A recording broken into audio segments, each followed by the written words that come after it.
Hello भाई साहब, इधर इधर सुनो ध्यान से। अब आज हमारी त्रिशूल बैच की लास्ट क्लास है। लास्ट क्लास का मतलब ऐसा नहीं कि त्रिशूल बैच खत्म हो रहा है। 21 से हम दोबारा त्रिशूल बैच हम स्टार्ट करेंगे। तो आज हम टाइम ऑफ सप्लाई का चैप्टर आज हमें रिवाइज करना है, और वो टाइम ऑफ सप्लाई की क्लास मैंने इसके साथ में अटैच कर दी है। 1.25 घंटे की क्लास है। आपने टाइम ऑफ सप्लाई अच्छे ढंग से रिवाइज करना है इसी क्लास के अंदर। उसके अंदर मैंने क्वेश्चंस भी कराए हैं, तो सारे बच्चे उसकी रिवीजन क्लास को भी देखेंगे। अभी टाइम ऑफ सप्लाई की क्लास स्टार्ट होने वाली है, और दबा के इसको लाइक करना है, कमेंट भर भर के करने हैं, क्योंकि ये लगा लो फिर कल से हमारा सुदर्शन मैच चलेगा सुबह शाम। ठीक है ना? कल से हम करेंगे पीजीबीपी। तो आज हमारी ये वाली लास्ट क्लास है। उम्मीद करूंगा सारे के सारे बच्चे खूब सारे इस वीडियो को लाइक करेंगे, कमेंट करेंगे, और टाइम ऑफ सप्लाई का चैप्टर आप इसको समझेंगे। फिर मिलेंगे हम कल सुबह सुदर्शन बैच के अंदर। तब तक के लिए टाइम ऑफ सप्लाई वाला चैप्टर देखना स्टार्ट करो। ये रिकॉर्डिंग क्लास है, मेरी रिवीजन क्लास है। उम्मीद करूंगा सारी बातें आपको समझ में आएंगी। Thank you so much. जय हिंद एंड हैप्पी दशहरा आप सभी को। दशहरा मनाना, मिठाई लाना, घर में खिला देना घर वालों को, और भगवान करे तुम्हारा दिवाली दशहरा तुम्हारे रिजल्ट के दिन बहुत अच्छे से बने। ठीक है जी? Thank you so much. जय हिंद। और देखना स्टार्ट करो ये वाला चैप्टर टाइम ऑफ सप्लाई का। हम सफर कर लिया, सादगी तो हमारी जरा देखिए, सादगी तो हमारी जरा देखिए, एतबार आपके वादे पर कर लिया, सादगी तो हमारी जरा देखिए, सादगी तो हमारी जरा देखिए, एतबार आपके वादे पर कर लिया। बात तो सिर्फ एक रात की थी मगर, बात तो सिर्फ एक रात की थी मगर, इंतजार आपका उम्र भर कर लिया, सादगी तो हमारी जरा देखिए, एतबार आपके वादे पर कर लिया। तेरे अदाब की रूदाद हो गए हैं हम, तेरे अदाब की रूदाद हो गए हैं हम, बड़े खुलूस से बर्बाद हो गए हैं हम, जरा देखिए, सादगी तो हमारी जरा देखिए, एतबार आपके वादे पर कर लिया।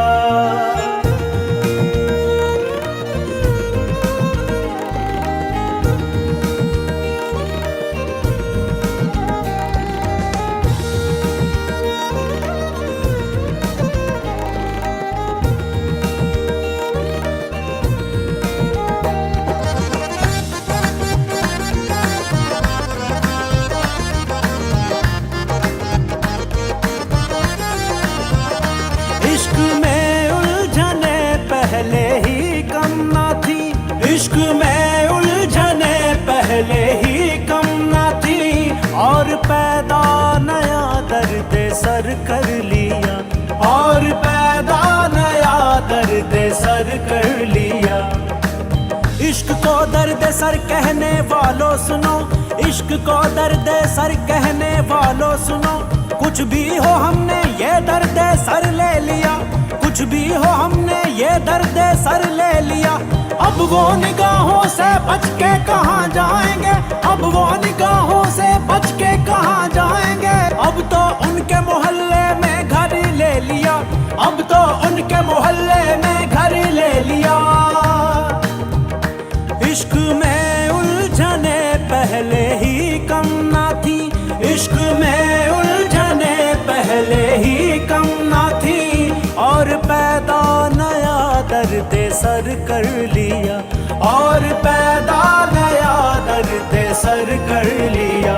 लोग डरते हैं कातिल की परछाई से, लोग डरते हैं कातिल की परछाई से, हमने कातिल के दिल में भी घर कर लिया। Hello hello hello hello hello hello hello hello. तो हमारी जरा देखिए, एतबार आपके वादे पर कर लिया। Hello hello hello hello hello hello hello hello. Good evening भाई, गुड इवनिंग जी। तेरी सल्तनत में है तेरे लश्कर से घेरे हुए, एक बार सारे बच्चे फटाफट से लाइक का बटन ठोक दो। घेरे हुए तू मारे छोड़े कैद में डाले हम तो बस तेरे हुए, तू मारे छोड़े कैद में डाले हम तो बस तेरे हुए।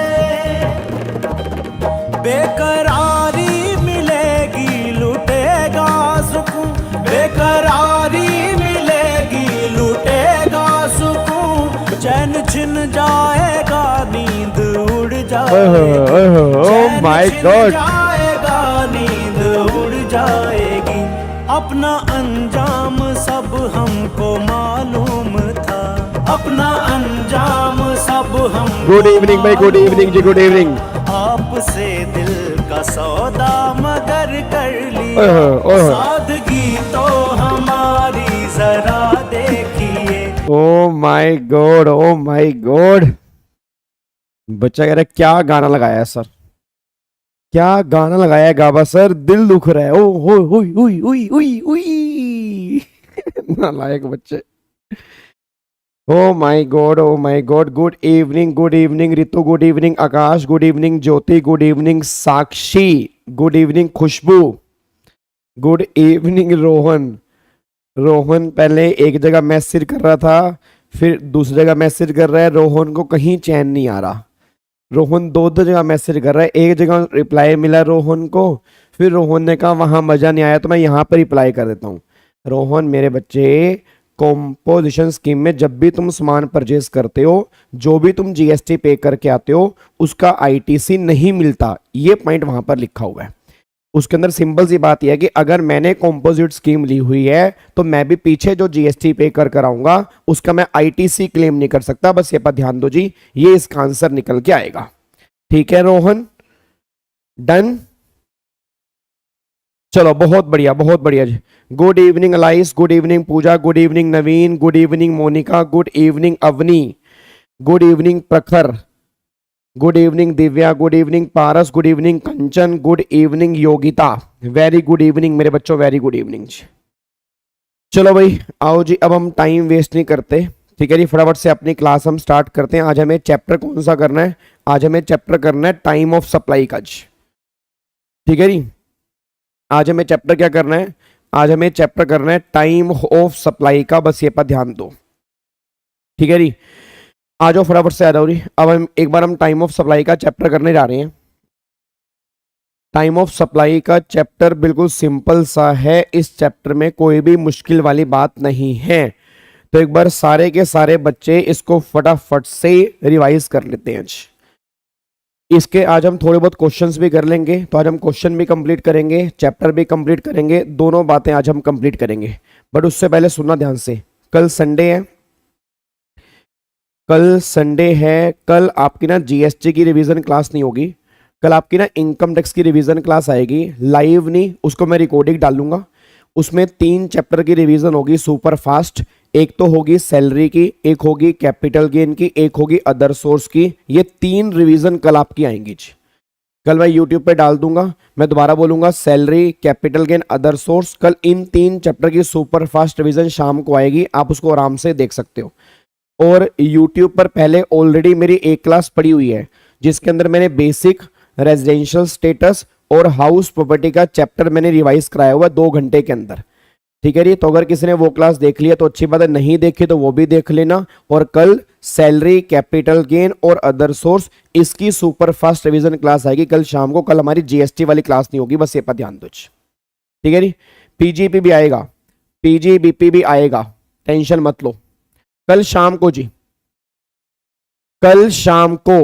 ठीक है जी, तो कल शाम, हाँ बिल्कुल ऑब्वियस सी बात है, फुली अमेंडेड होगी। नालायक बच्चा कह रहा है फुली अमेंडेड होगी, ऑब्वियस सी बात है जब मैं कह रहा हूं कि लेटेस्ट है।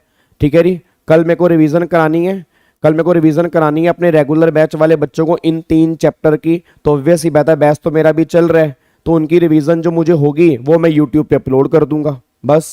ठीक है, तो ये 3 चैप्टर कि मेरे को कल रिवीजन आपको शाम को डाल दूंगा, बस ये पर ध्यान दो। ठीक है, तो कल हमारी जो है, कल हमारी जीएसटी की क्लास नहीं होगी शाम को, कल हमारी क्लास जो होगी वो इसकी होगी, बस ये पर ध्यान दो। डन। और जिसको पीजीबीपी डिटेल में करना है, जिसको भी पीजीपी डिटेल में करना है तो जो मेरा यूट्यूब चैनल है, ठीक है, मेरा यूट्यूब चैनल जो है उसके ऊपर मैंने कहा था कि 2 तारीख से मैं पीजीपी स्टार्ट कर रहा हूँ। तो जिन जिन बच्चों को पीजीपी में दिक्कत आ रही है ना, तो मैं पीजीपी लाइव कराऊंगा 2 तारीख से लेके 9 तारीख तक।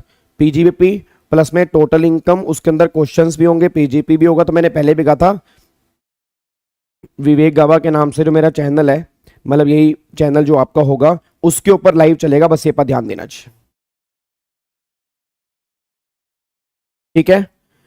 चलो सर, नागिन ना सही कलर की शर्ट पहन के किया। अरे इधर देखो ध्यान से नालायक। चलो आओ जी, फटाफट से आओ जी, आओ जी फटाफट से आओ। अब एक बार फटाफट से यहाँ पे आ जाओ जी। अब इधर देखो ध्यान से, अब हम चैप्टर स्टार्ट कर रहे हैं। बातचीत बिल्कुल बंद कर दो जी। हाँ बिल्कुल देखने, बिल्कुल देखने, 100% देखने जी। चलो अब प्लीज बातचीत बिल्कुल बंद कर देना जी। अब यहाँ पे हम चैप्टर स्टार्ट कर रहे हैं टाइम ऑफ सप्लाई का। अब सारे बच्चे बिल्कुल शांत हो जाएं। हेलो भाई साहब, सारे बच्चे बिल्कुल शांत हो जाएं। अदर सोर्स भी होगा जी, कैपिटल गेन के साथ में अदर सोर्स भी रिवाइज होगा। Capital gain, other source, salary, in 3 chapter की कल रिवीजन होगी, बस ये पर ध्यान देना, ठीक है जी। चलो अब बढ़ जाएं आगे, थोड़ा सा बढ़ने दोगे मुझे आगे, या यहीं पर बिठा के बैठ जाओगे? तुम्हारे क्वेश्चन ही खत्म नहीं होते ना। लाइक बच्चा कह रहा है ये कब होगा, वो कब होगा, ये कब कराओगे, वो कब कराओगे। इधर सुनो ध्यान से, पहले नालायक को 10 मिनट होंगे, टाइम ऑफ सप्लाई हमने स्टार्ट नहीं किया है। चलो इधर सुनो, मैं ध्यान से कहना क्या चाह रहा हूं। अब एक बार फटाफट से यहाँ पे आ जाऊं। अब अगर मैं बात करता हूं टाइम ऑफ सप्लाई की, तो टाइम ऑफ सप्लाई का मतलब क्या निकल के आ रहा है? टाइम ऑफ सप्लाई का मतलब ये निकल के आ रहा है कि आपकी सप्लाई को प्रोवाइड किया, माना कहां पे जाएगा। ये सारी की सारी बातें टाइम ऑफ सप्लाई के अंदर निकल के आती हैं। एक चैप्टर आपका है प्लेस ऑफ सप्लाई का, एक चैप्टर आपका है टाइम ऑफ सप्लाई का। इन दोनों के अंदर फर्क है। प्लेस ऑफ सप्लाई का मतलब क्या होता है कि आपकी सप्लाई को प्रोवाइड किया, माना कहां जाएगा, वो सारी की सारी बातें प्लेस ऑफ सप्लाई के अंदर है। और आपकी सप्लाई को प्रोवाइड किया, माना कब जाएगा, वो सारी की सारी बातें टाइम ऑफ सप्लाई के अंदर निकल के आती हैं। अब टाइम ऑफ सप्लाई में ना टोटल मिला के 3 सेक्शन निकल के आते हैं। एक तो सेक्शन नंबर 12 निकल के आता है, एक सेक्शन नंबर 13 है, और एक सेक्शन नंबर 14 है। सेक्शन नंबर 12 एप्लीकेबल होता है कि अगर आपने गुड्स की सप्लाई की है, उसका टाइम ऑफ सप्लाई कैसे निकलेगा, वो सारी की सारी बातें 12 में है। अगर आपने सर्विस की सप्लाई की है, उसका टाइम ऑफ सप्लाई कैसे निकलेगा, वो सारी की सारी बातें 13 में निकल के आती हैं।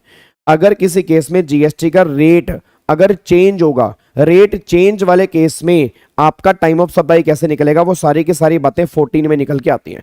तो 3 सेक्शन हमें कल क्लियर करने हैं। एक तो आपका 12 है, और एक 13 है, और एक 14 है।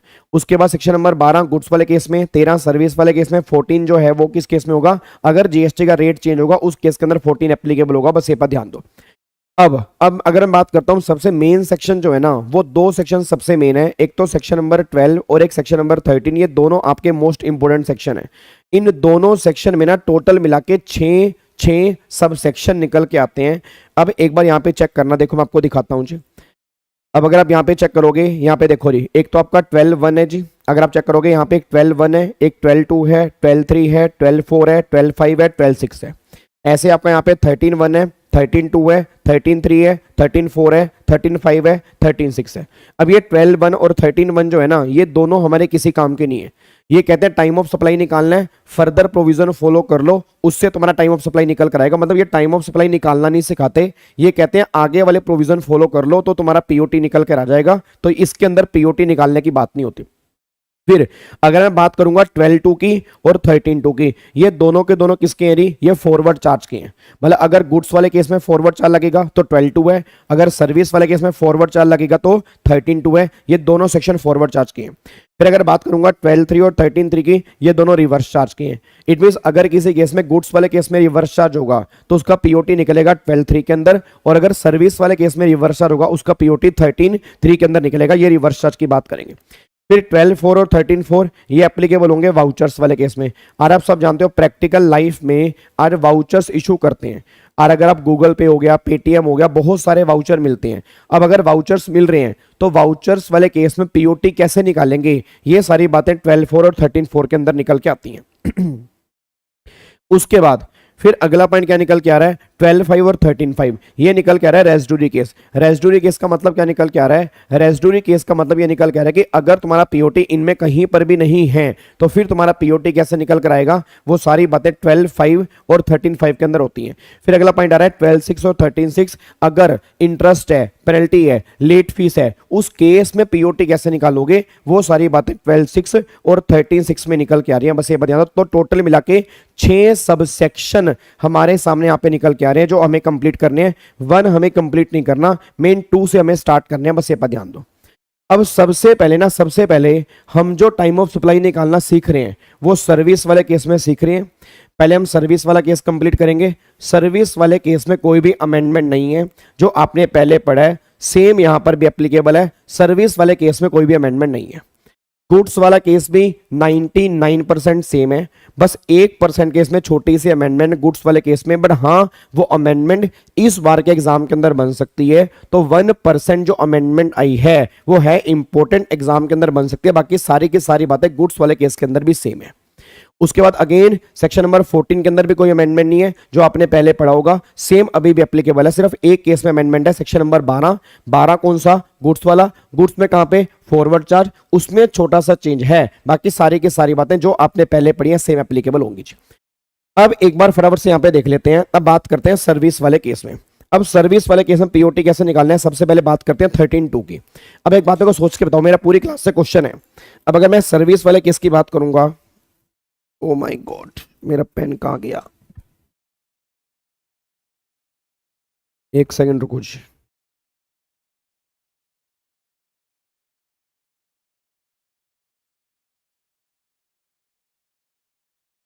चलो जी, हाँ जी। अब अगर बात करूंगा सर्विस वाले केस में तो सेक्शन नंबर, हाँ जी, सेक्शन नंबर 13.2 जो आपका निकल के आ रहा है दैट इज फॉरवर्ड चार्ज वाला, उसमें गवर्नमेंट सबसे पहले ये बात कहते हैं कि अगर आपको पीओटी निकालना है तो सबसे पहले आप ये चेक करोगे कि इनवॉइस जो है वो invoice with in time issue हुआ या नहीं हुआ। अब अगर इनवॉइस आपने विद इन टाइम इशू किया है, जितने भी बच्चे मेरे सामने बैठे क्या मेरे को बता सकते हैं इनवॉइस इशू करने की टाइम लिमिट क्या होती है? जितने बच्चे भी मेरे सामने बैठे हैं क्या मेरे को आप बता पाओगे इनवॉइस इशू करने की टाइम लिमिट क्या होती है? आंसर दो यार, बातें मत करो। मेरे को ये बताओ इनवॉइस इशू करने की टाइम लिमिट क्या होती है? सारे के सारे बच्चे याद करो, इनवॉइस इशू करने की टाइम लिमिट होती है नॉर्मल केस में 30 डेज और बैंकिंग कंपनी वाले केस में 45 दिन।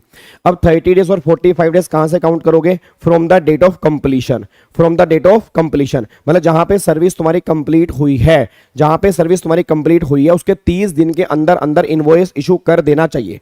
और अगर मान लो बैंकिंग कंपनी है तो वहां पर 45 दिन। अब अगर डेट ऑफ कंप्लीशन के अगर 30 दिन में इनवॉइस इशू कर दिया तो पीओटी क्या निकलेगा? डेट ऑफ इनवॉइस और date of payment which ever is earlier. और अगर कंप्लीशन के 30 दिन में इनवॉइस इशू नहीं किया तो फिर टाइम ऑफ सप्लाई आएगा डेट ऑफ पेमेंट और date of completion which ever is earlier. इस तरह से आपका पीओटी निकल कर आएगा।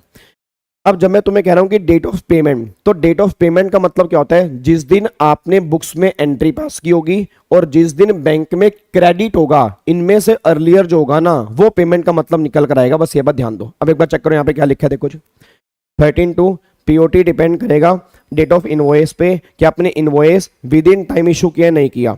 अगर आपने yes invoice with in time issue किया है तो पीओटी क्या निकलेगा? डेट ऑफ इनवॉइस और डेट ऑफ पेमेंट इनमें से अर्लियर, ये तुम्हारा पीओटी निकलेगा। और अगर इनवॉइस आपने विद इन टाइम इशू नहीं किया तो डेट ऑफ कंप्लीशन और डेट ऑफ पेमेंट इनमें से अर्लियर जो होगा ये तुम्हारा पीओटी निकल कर आएगा। इस तरह से पीओटी कैलकुलेट करेंगे। फिर पेमेंट, अब देखो यहाँ पर पेमेंट का मतलब क्या है? बुक एंट्री और जिस दिन बैंक में क्रेडिट करोगे इनमें से अर्लियर जो है ये डेट ऑफ पेमेंट का मतलब निकल के आ रहा है। अब यहां तक बताओ कोई दिक्कत तो नहीं है? यहां तक कोई दिक्कत तो नहीं है? पक्का पक्का बिल्कुल सिंपल बात निकल के आ रही है। तो सिंपल सा पॉइंट चेक करना है कि क्या इनवॉइस विद इन टाइम है या नहीं है। अगर इनवॉइस विद इन टाइम है तो इनवॉइस और पेमेंट अर्लियर, और अगर इनवॉइस विद इन टाइम नहीं है तो कंप्लीशन और payment which ever is earlier, ये हमारा पीओटी निकल कर आएगा। बस ये पर ध्यान दो। और फिर अगला पॉइंट ये निकल के आ रहा है कि कई बार ना हमें क्या होता है, कई बार हमें एडवांस पेमेंट मिल जाती है। अब सोच के बोलो, अगर सर्विस वाले केस में अगर एडवांस पेमेंट हमें मिल गई तो एडवांस पेमेंट वाले केस में क्या ट्रीटमेंट करेंगे? तो गवर्नमेंट ये बात कहती है कि चेक करो वो एडवांस पेमेंट कितनी मिली है। अगर वो एडवांस पेमेंट तुम्हें 1000 तक मिली होगी, मतलब 1000 रुपए तक की एडवांस पेमेंट अगर मिली है तो तुम्हारा पीओटी अभी नहीं आएगा, पीओटी आएगा बाद में। बाद में कब आएगा? जिस टाइम पर तुम इनवॉइस इशू करोगे ना उस टाइम पर पीओटी बनेगा, अभी नहीं बनेगा। बट अगर एडवांस पेमेंट 1000 से ज्यादा की है तो सारी की सारी वैल्यू का पीओटी फिर अभी बन जाएगा डेट ऑफ पेमेंट। बस ये बात ध्यान दो। तो सर्विस वाले केस में मैं दोबारा बोलूंगा, ये सर्विस वाला केस कर रहा हूं, गुड्स वाला केस नहीं कर रहा। सर्विस वाले केस में अगर एडवांस पेमेंट 1000 तक की है तो फिर पीओटी अभी नहीं बनेगा, बाद में बनेगा। अगर एडवांस पेमेंट तुम्हारी 1000 से ज्यादा की होगी तो सारी की सारी वैल्यू का पीओटी जो होगा फिर वो अभी बनेगा, डेट ऑफ पेमेंट बनेगा। बस ये बात ध्यान दो, ये सारी बातें आपकी यहां पे लिखी हैं। देखो जी, अरे पीओटी का मतलब होता है point of taxation. Time of supply का दूसरा नाम होता है, टाइम ऑफ सप्लाई का दूसरा नाम होता है पॉइंट ऑफ टैक्सेशन। तो चाहे पीओटी कहूं चाहे टीओएस कहूं, दोनों का मीनिंग सेम है। बस ये बात ध्यान दो। देखो यहां पे क्या लिखा है जी, अगर 1000 तक की है तो पेमेंट और invoice at the option, obvious सी बात है मैं इनवॉइस वाला ऑप्शन क्योंकि इनवॉइस बाद में है। और अगर 1000 से ऊपर की है तो फिर पीओटी क्या बनेगा, डेट ऑफ पेमेंट पीओटी बनेगा। और सारी की सारी वैल्यू पर पीओटी अभी निकल कर आ जाएगा। ये सारी बातें आपकी यहां पे निकल के आती हैं। अब बताओ इसमें कोई दिक्कत तो नहीं है? अब बताओ इसमें कोई दिक्कत तो नहीं है? पक्का पक्का क्या इसको लॉक कर सकते हैं? तो ये सारी बातें हमारी सर्विस वाले केस में, फॉरवर्ड चार्ज वाले केस में निकल के आती हैं। अब एक बात मेरे को बताओ, ये तो हो गया फॉरवर्ड चार्ज। पहले मेरे को बताओ, क्या कोई सर्विस रिवर्स चार्ज में कवर होती है? क्या कोई सर्विस रिवर्स चार्ज में होती है, नहीं होती जी? क्या कोई सर्विस रिवर्स चार्ज में कवर होती है, नहीं होती? सर थोड़ा सा फास्ट लग रहा है। देखो कुछ चैप्टर थोड़े से फास्ट पे लेके चलने पड़ेंगे। अगर हम बैठ जाएंगे तो 35 लेक्चर में तुम्हारा जीएसटी खत्म नहीं होगा। और मैं दोबारा बोल दूं, ये रेगुलर बैच नहीं है, ये आपका रिवीजन बैच चल रहा है। और तभी मैंने कहा था कि कल पीओटी तुम पढ़ के आना। अब तुम्हें लग रहा है कि पहली बार पहला दिन गाबा सर हमारे सामने तो बैठे ही हैं, आराम से मस्ती भरी महफिल में गाबा सर करा रहे हैं, कोई दिक्कत वाली बात नहीं, आराम से करवा देंगे। तो 1 घंटे में अगर चैप्टर खत्म करने हैं तो थोड़ी सी स्पीड फास्ट लेके चलेंगे मेरे बच्चे। थोड़ा सा ना घर से भी पढ़ के आना चाहिए, थोड़ी सी मेहनत करनी है आपको, नालायक है नहीं। क्या कोई सर्विस आपकी रिवर्स चार्ज में कवर होती है? यस होती है। अच्छा कुछ एग्जांपल देना, कुछ आपकी जो सर्विस होती है वो रिवर्स चार्ज में कौन कौन सी कवर होती है? आपकी सर्विस जो है वो कौन कौन सी रिवर्स चार्ज में सर्विस कवर होती है? आपको मैं एग्जांपल देता हूं जी। एक तो आपकी लीगल सर्विस हो गया, लीगल सर्विस रिवर्स चार्ज में है। फिर रिकवरी एजेंट की सर्विस हो गया, फिर कॉपीराइट की सर्विस हो गया, फिर इंश्योरेंस एजेंट की सर्विस हो गया, फिर जीटीए की सर्विस हो गया। और बताओ और बताओ, और सर्विस कौन सी होती है जी? है नहीं, और सर्विस कौन सी होती है इसके अलावा जी? और सर्विस कौन सी होती है? आपकी कॉपीराइट की सर्विस हो गया, डायरेक्टर की सर्विस हो गया, वो भी रिवर्स चार्ज में आती है। फिर आपका और आपका इंडिविजुअल डीएसए की सर्विस हो गया, बिजनेस फैसिलिटेटर की सर्विस हो गया। मतलब मल्टीपल सर्विस ऐसी हैं जो रिवर्स चार्ज में कवर होती हैं। अब मुद्दा ये निकल के आ रहा है कि अगर मेरी सर्विस रिवर्स चार्ज में कवर होती है, ये नालायक बच्चा कौन है? ये देखो तन्नू को देखो, पहले तन्नू को देखो। मैं कह रहा हूं कौन सी सर्विस रिवर्स चार्ज में कवर होती है? तन्नू कह रही है बीडी रैपर। अरे नालायक, बीडी रैपर गुड्स है, बीडी रैपर गुड्स है। मैं सर्विस की बात कर रहा हूं, अभी सर्विस वाला रिवर्स चार्ज, अभी गुड्स वाला रिवर्स चार्ज नहीं है। क्या मेरी बात समझ में आ रही है आपको? तो सिंपल सी बात ये निकल के आ रही है, और मल्टीपल सर्विस ऐसी हैं जो रिवर्स चार्ज में कवर होती हैं। अब एक बात मेरे को बताओ, अब जो जो सर्विस आपकी रिवर्स चार्ज में कवर होती हैं, क्या उस पर जीएसटी पे करना पड़ता है? हाँ नहीं, जल्दी बताओ। यश, विष्णु, सोनू, केशव, आप मेरे को आंसर देंगे। जो भी सर्विस आपकी रिवर्स चार्ज में कवर होती है, क्या उस पे जीएसटी पे करना पड़ता है? यस पे करना पड़ता है। अच्छा उस पे जीएसटी कौन पे करेगा? सप्लायर पे करेगा, रिसीवर पे करेगा? रिसीवर पे करेगा, क्योंकि फॉरवर्ड चार्ज में जीएसटी सप्लायर पे करता है, रिवर्स चार्ज में रिसीवर जीएसटी जो है वो रिसीवर पे करता है। ये दोनों के अंदर फर्क आता है कि जब भी बोलूंगा फॉरवर्ड चार्ज या नॉर्मल चार्ज, जीएसटी कौन पे करेगा? सप्लायर। जब बोलूंगा रिवर्स चार्ज तो जीएसटी कौन पे करेगा? रिसीवर। अब मुद्दा ही निकल के आ रहा है कि अगर रिसीवर को जीएसटी पे करना है तो जीएसटी कब देना है, उसका पॉइंट ऑफ टैक्सेशन क्या निकल कर आएगा, वो हम यहाँ पे चेक कर रहे हैं। अब यहाँ पे एक बात चेक करना कि रिवर्स चार्ज वाले केस में पीओटी क्या निकल के आता है। अभी आपके सामने आपकी स्क्रीन के ऊपर ये रहा। अब सारे बच्चे बहुत ध्यान से सुनना, रिवर्स चार्ज वाला पीओटी क्या है। गवर्नमेंट ये बात कहती है कि अगर तुम्हें रिवर्स चार्ज के अंदर पीओटी निकालना है तो सबसे पहले ना तुम डेट ऑफ इनवॉइस देखो, डेट ऑफ इनवॉइस कौन सी है। मतलब पहला मेरा काम क्या होगा? पहला मेरा काम होगा डेट ऑफ इनवॉइस को देखना। और जो भी मेरी डेट ऑफ इनवॉइस है, अगर डेट ऑफ इनवॉइस के 60 दिन के अंदर अंदर पेमेंट आ रही है, मैं दोबारा बोलूंगा, अगर डेट ऑफ इनवॉइस के 60 दिन के अंदर अंदर अगर तुम्हें पेमेंट रिसीव हो रही है तो फिर तो डेट ऑफ पेमेंट ही जो होगा ना वो तुम्हारा पीओटी बन जाएगा। मतलब गवर्नमेंट ये बात कहते हैं कि अगर तुम्हारी सर्विस रिवर्स चार्ज में कवर है उसका पीओटी कैसे निकलेगा, अगर डेट ऑफ इनवॉइस के 60 डेज के अंदर अंदर अगर तुम्हें पेमेंट रिसीव हो रही है तो जिस दिन तुम्हें पेमेंट आ रही है ना वही दिन तुम्हारा पीओटी है, उसके बेस पर जीएसटी पे करेंगे। बट अगर विद इन 60 डेज अगर 60 दिन के अंदर तुम्हें पेमेंट नहीं आ रही तो जहां पे 60 दिन खत्म होंगे उससे अगला दिन जो होगा दैट इज 61st डे वो तुम्हारा पीओटी निकल कर आएगा। बस ये बात ध्यान दो सर। एक बार दोबारा, एक बार दोबारा, एक बार दोबारा, एक बार दोबारा, एक बार दोबारा, मैं दोबारा बोलूंगा। जहां पे भी आपकी डेट ऑफ इनवॉइस है और जहां पे भी आपकी डेट ऑफ पेमेंट है, आप बस ये देख लो क्या इनवॉइस की डेट के 60 दिन के अंदर अंदर पेमेंट मिल रही है। अगर विद इन 60 डेज पेमेंट मिल रही है तो पेमेंट की डेट ही तुम्हारा पीओटी है। बट अगर इनवॉइस के 60 दिन के अंदर अंदर अगर पेमेंट नहीं मिल रही तो जहां पर 60 दिन खत्म होंगे उससे अगला दिन जो होगा 61st डे वो तुम्हारा पीओटी निकल कर आएगा। ये बात यहां पे लिखी है, बस ये बात ध्यान दो। अब मैं एक बार दोबारा बोल दूं, डेट ऑफ पेमेंट का मतलब क्या होता है? डेट ऑफ पेमेंट का मतलब होता है जिस दिन आपने बुक्स में एंट्री पास की है और जिस दिन बैंक में डेबिट हुआ है, विच एवर इज अर्लियर, ये मतलब है डेट ऑफ पेमेंट का। बस ये बात ध्यान दो। अब एक बार चेक करो यहाँ पे क्या लिखा है, देखो जी, देखो जी, अगर पेमेंट रिसीव हो गई है इनवॉइस के 60 दिन के अंदर फिर तो पीओटी बनेगा डेट ऑफ पेमेंट। बट अगर पेमेंट 60 दिन के अंदर रिसीव नहीं हुई है तो जहां पे 61st डे होगा ना वो तुम्हारा पीओटी बन जाएगा। और पेमेंट का मतलब क्या होता है? जिस दिन आपने बुक्स में एंट्री पास की है और जिस दिन बुक में डेबिट हुआ, इनमें से अर्लियर जो है ये तुम्हारा पीओटी बनेगा। बस ये बात ध्यान दो। क्या मेरी बात समझ में आ रही है? क्या आपको मेरी बात समझ में आ रही है? एक बार अब दोबारा से एक बार रिवीजन की रिवीजन करते हैं, एक बार रिवीजन की रिवीजन करते हैं। सारे बच्चे एक बार सीधे होके बैठ जाओ। मैं उम्मीद करूंगा आप सबने पहले एक बार पढ़ा हुआ है, ठीक है। अगर आपने पहले नहीं पढ़ा तो भगवान से प्रार्थना प्लीज मेरे को गाली वाली मत निकालना भाई, ठीक है ना। मैं आपको दोबारा बोल दूं, देखो ये जीएसटी जो है अप्रोक्सीमेट कम से कम 100 घंटे का कंटेंट है जो हमें 30 से 35 घंटे में खत्म करना है। तो आप समझ सकते हो कि 100 घंटे और 30 घंटे के अंदर फर्क होता है। बट फिर भी कोशिश कर रहा हूं कि आपको 30-35 घंटे के अंदर पूरा का पूरा जीएसटी समझ में आ जाए अगर आपने एक बार पहले पढ़ा है। तो एक बार रिवीजन की दोबारा रिवीजन करते हैं। अभी तक हमने 2 केस किए हैं। पहली बात सर्विस वाला केस हमने उठाया है। सर्विस वाले केस में पहला केस हमने किया फॉरवर्ड चार्ज, दूसरा केस आपका रिवर्स चार्ज है। अगर बात करूंगा फॉरवर्ड चार्ज, तो फॉरवर्ड चार्ज वाले केस में गवर्नमेंट ये बात कहती है कि सबसे पहले तुम ये चेक करो क्या तुमने invoice with in time issue किया या विद इन टाइम इशू नहीं किया।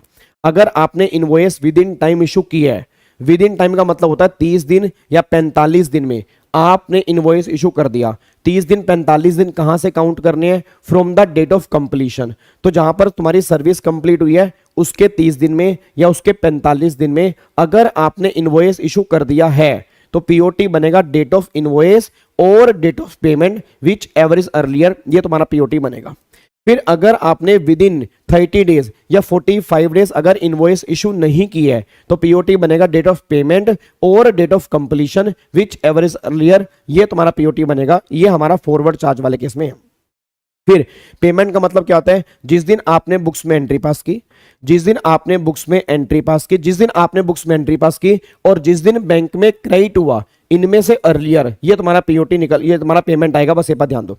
फिर एडवांस वाले केस में अगर एडवांस 1000 तक का है, अगर एडवांस 1000 तक का है तो फिर तो पीओटी आएगा date of invoice.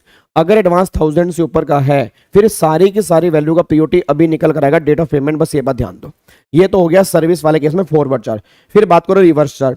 Reverse charge में क्या है? जहां पे इनवॉइस है वहां से चेक करो पेमेंट कितने दिन में आ रही है। अगर इनवॉइस के पेमेंट 60 दिन के अंदर अंदर आ रही है तो पेमेंट ही तुम्हारा पीओटी है। और अगर इनवॉइस के 60 दिन के अंदर अंदर पेमेंट नहीं आ रही तो जहां पर 60 दिन खत्म होंगे उससे अगला दिन जो होगा 61st डे वो तुम्हारा पीओटी निकल कर आएगा। ये सारी बातें यहां पे आ रही है। और पेमेंट का मतलब क्या होता है? बुक एंट्री और bank debit which ever is earlier, ये डेट ऑफ पेमेंट का मतलब है। ये सारी बातें हमने की हैं। क्या मेरी बात समझ में आ रही है? क्या आपको मेरी बात समझ में आ रही है? चलो अब अगले पॉइंट पर आओ जी। अब ये हो गया हमारा रिवर्स चार्ज का। अब अगला पॉइंट फिर यहां पे निकल के आ रहा है कि वाउचर वाले केस में क्या होगा। अब वाउचर वाले केस में क्या होगा? देखो वाउचर जो होते हैं ना, वाउचर 2 तरह के होते हैं। या तो वाउचर होता है आइडेंटिफिएबल या वाउचर क्या होते हैं? नॉन आइडेंटिफिएबल होते हैं। एक बात मेरे को सोच के बताओ, मेरा पूरी क्लास से क्वेश्चन है। अगर मैं कह रहा हूं वाउचर आइडेंटिफिएबल है तो आइडेंटिफिएबल का मतलब क्या होता है कि मुझे पता है कि बदले मुझे क्या मिलेगा। जैसे मैंने तुम्हें एक वाउचर दिया, हेलो भाई साहब सुनो ध्यान से, अगर मैंने तुम्हें एक वाउचर दिया, तुम्हारा एक कूपन निकला, उस कूपन में लिखा हुआ है कि डोमिनोज का फार्म हाउस पिज्जा 20% ऑफ। बताओ ये वाउचर क्या है? तुम्हें वाउचर मिला कि डोमिनोज का फार्म हाउस पिज्जा 20% ऑफ। बताओ ये वाउचर क्या है? आइडेंटिफिएबल है या नॉट आइडेंटिफिएबल है? ऑब्वियस सी बात है आइडेंटिफिएबल है। अगर मैंने तुम्हें बोला कि तुम्हें वाउचर मिला, किसी भी पिज्जा को तुम परचेज करोगे, कोई भी पिज्जा अगर तुम परचेज करोगे तो 10% ऑफ है, तो कोई भी पिज्जा मतलब that is not identifiable voucher. तो गवर्नमेंट ये बात कह रही है कि अगर वाउचर आइडेंटिफिएबल है तो date of issue of voucher जो है ना वो तुम्हारा पीओटी आएगा। जिस दिन वाउचर इशू किया होगा वो तुम्हारा पीओटी है, ठीक है जी। और फिर अगला पॉइंट क्या निकल के आ रहा है, अगर मान लो वाउचर आइडेंटिफिएबल नहीं है तो जिस दिन वाउचर फिर रिडीम करोगे ना, फिर वो दिन तुम्हारा पीओटी निकल कर आएगा। बस ये 2 पॉइंट यहां पे निकल के आ रहे हैं। चलो एक बार दोबारा बोलो, अगर वाउचर, हाँ जी, अगर वाउचर आइडेंटिफिएबल है तो पीओटी आएगा date of issue of voucher. अगर वाउचर नॉट आइडेंटिफिएबल है तो फिर पीओटी आएगा date of redemption of voucher. ये मेरा पीओटी निकल कर आएगा। तो 2 केस है, आइडेंटिफिएबल वाले केस में इशू की बात होगी और नॉट आइडेंटिफिएबल वाले केस में रिडम्पशन की बात होगी। ये बातें आपकी यहाँ पे निकल के आ रही हैं, बस ये पर ध्यान दो, कोई दिक्कत तो नहीं है। तो ये मेरा वाउचर वाला केस यहाँ पे निकल के आता है। फिर अगला केस यहाँ पे निकल के आ रहा है, अगर मान लो इंटरेस्ट है, पेनल्टी है। अब मुझे नहीं पता कितने बच्चों को पता, कितने बच्चों को नहीं पता। अगर आपने पहले थोड़ा बहुत जीएसटी पढ़ा हुआ है, अगर आपने पहले थोड़ा बहुत जीएसटी पढ़ा है, याद है आपने एक चैप्टर किया होगा वैल्यूएशन का, बताना मेरे को जी, थोड़ा बहुत मुझे बताओ। आपने एक चैप्टर पहले किया वैल्यूएशन का जी? आपने एक चैप्टर किया पहले वैल्यूएशन का? यस किया है। अच्छा, वैल्यूएशन जब वैल्यू निकालते हैं तो आप क्या करते हो बताना? आप वैल्यू कैसे निकालते हो? 15 1 में 15 2 को जोड़ देते हो और 15 3 को माइनस कर देते हो। यही तो करते हो ना कि 15 1 में 15 2 को जोड़ते हो, 15 3 को माइनस करते हो, तुम्हारी वैल्यू आती है। 15 2 में कितने आइटम जोड़ते हैं? 5। क्या लास्ट वाले आइटम अगर आपको याद रही हो, इंटरेस्ट और पेनल्टी, क्या वैल्यू निकालते टाइम जोड़ते नहीं जोड़ते? मेरे को बस ये बता दो, क्या इंटरेस्ट और पेनल्टी, अरे अमेंडमेंट इसके अंदर नहीं आई, अमेंडमेंट गुड्स वाले केस के अंदर आई है। मेरे को जल्दी बताओ फटाफट से जी। मेरा पूरी क्लास का क्वेश्चन है, क्या तुम इंटरेस्ट और पेनल्टी पर भी जीएसटी पे करते हो? यस पे करते हो। अब जो आपका सेक्शन 13(6) है वो ये कह रहे हैं जो इंटरेस्ट है, पेनल्टी है, उस पर जीएसटी कब देना है? तो सिंपल सी लाइन में गवर्नमेंट ने लिखा जिस दिन तुम इंटरेस्ट और पेनल्टी रिसीव करोगे, मतलब जिस दिन ये कंसीडरेशन तुम्हें रिसीव होगा, जिस दिन रिसीव होगा ना वही दिन तुम्हारा पॉइंट ऑफ टैक्सेशन है। बस ये पर ध्यान दो। तो उसने बोला when receive such additional consideration, जब ये तुम रिसीव करोगे तो वही तुम्हारा पीओटी निकल कर आएगा। ये गवर्नमेंट बस यहां पे कहना चाह रही है, बस ये पर ध्यान दो। क्या आपको मेरी बात समझ में आ रही है? अरे वैल्यूएशन करेंगे अभी, मेरी अभी बताओ ना, इसका मेरे को बताओ क्या समझ में आ रहा है? जब तुम इंटरेस्ट रिसीव करोगे, जब तुम पेनल्टी रिसीव करोगे, वो दिन तुम्हारा पीओटी निकल कर आएगा। बस ये पर ध्यान दो। सर वाउचर का एग्जांपल दो ना। रजत एक बात मेरे को बताओ, क्या आपने कभी ऑनलाइन पेमेंट की है? ऑनलाइन पेमेंट में तुम्हारे स्क्रैच कार्ड निकलते हैं। वो स्क्रैच कार्ड क्या होते हैं? वाउचर ही तो होते हैं। उसमें ऑफ नहीं मिलते तुम्हें कि ये वाला सामान ले लो, इतने का ऑफ मिलेगा, उतने का ऑफ मिलेगा, तो वाउचर ही तो है। अब उसमें बस तुम ये देख लो वाउचर वो आइडेंटिफिएबल है या नहीं है। अगर तुम्हें स्पेसिफिकली लिखा है ये वाउचर किस पे लगेगा, दैट इज आइडेंटिफिएबल। अगर तुम्हें क्लियरली पता नहीं है किस पे लगेगा, that is not identifiable. Or Paytm है, गूगल पे है, फोन पे है, सब जगह तो वाउचर ही मिलते हैं। डन, कोई दिक्कत तो नहीं है। चलो फिर अगले पॉइंट पर आओ जी। अब अगला पॉइंट यहाँ पे रेजिडुअरी केस आ रहा है, एग्जाम के लिए इंपॉर्टेंट नहीं है। एग्जाम के लिए मैं इसको क्रॉस कर रहा हूं, मैं तुम्हें करा रहा हूं, टेंशन मत लो, करा रहा हूं, बट एग्जाम के लिए इंपॉर्टेंट नहीं है। रेजिडुअरी केस में क्या है, जो केस ऊपर कवर नहीं है तो उनका पीओटी कैसे निकलेगा? 2 केस हैं, या तो तुम रिटर्न भरते हो या तुम रिटर्न नहीं भरते। अगर तुम रिटर्न भरते हो फिर जिस दिन रिटर्न भरोगे वो दिन तुम्हारा पीओटी आएगा। अगर मैं रिटर्न भरता हूं, जिस दिन रिटर्न भरूंगा वो मेरा पीओटी। अगर मैं रिटर्न नहीं भरता फिर जिस दिन मैं टैक्स पे करूंगा ना वो दिन मेरा पीओटी निकल कर आएगा। ये रेजिडुअरी केस है, एग्जाम के लिए बिल्कुल भी रेलिवेंट नहीं है। एग्जाम में क्वेश्चन बनेगा या तो फॉरवर्ड चार्ज का, एग्जाम में क्वेश्चन बनेगा या तो रिवर्स चार्ज का, एग्जाम में क्वेश्चन बनेगा या तो वाउचर का, एग्जाम में क्वेश्चन बनेगा या तो इंटरेस्ट वाला। इन्हीं चारों में से कोई ना कोई क्वेश्चन बनेगा, बस ये पर ध्यान दो। क्या आपको मेरी बात समझ में आ रही है? यस, वाउचर और कूपन सेम ही होते हैं। वाउचर को ही कूपन कहते हैं, कूपन को ही वाउचर कहते हैं। क्या आपको मेरी बात समझ में आ रही है? अब देखो, अब प्रॉब्लम क्या, मैंने कहा ये एग्जाम में नहीं आना, बच्चा कह रहा है ये दोबारा बता दो, एक बार दोबारा सुन लो, एग्जाम में नहीं आना, बट 100 नहीं, मैं 1000% कन्फर्म हूं एग्जाम में नहीं आना, फिर भी सुन लो दोबारा से। दो केस हैं, गवर्नमेंट कह रही अगर तुम रिटर्न जीएसटी की भरते हो तो जिस दिन भी तुम जीएसटी की रिटर्न भरोगे वो दिन तुम्हारा पीओटी है। अगर तुम रिटर्न नहीं भरते फिर जिस दिन तुम टैक्स पे करने जाओगे वही दिन तुम्हारा पीओटी निकल कर आ जाएगा। ये पॉइंट बस यहां पे निकल के आ रहा है। इसमें प्रैक्टिकल कैसे बनेगा जी? इसमें प्रैक्टिकल नहीं बनेगा। अब मैं तुम्हें क्वेश्चन दिखा रहा हूं, अब सुनो ध्यान से, अब तुम क्वेश्चन देखो जी। अब तुम यहां पे क्वेश्चन चेक करो। आज मैं जो क्वेश्चन बैंक, मैंने कहा था ना एक क्वेश्चन बैंक निकाल लूंगा मैं, ठीक है, थोड़ा सा लेट हो गया, बट अब 2-3 दिन के अंदर मैं क्वेश्चन बैंक ये आपके टेलीग्राम पे भी डाल दूंगा। ठीक है, थोड़ा सा लेट हो गया बट कोई बात नहीं, ये उसकी थोड़ी सी झलक दिखा रहा हूं मैं। तो इसमें क्वेश्चन कर लेते हैं। आपको मैं जो क्वेश्चन कराना चाह रहा हूं एक बार चेक करना, क्या तुम्हारे पल्ले पड़ रहा है जी? एक बार चेक करो क्या ये क्वेश्चन तुम्हारे पल्ले पड़ रहा है? चेक करना एक बार क्वेश्चन जी।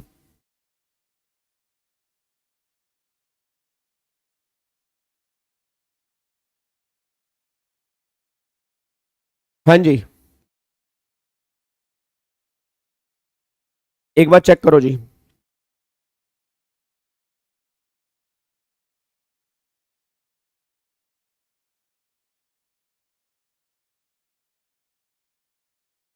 यस नवीन, यस, एक बार चेक करो यहाँ पे क्या लिखा हुआ है जी।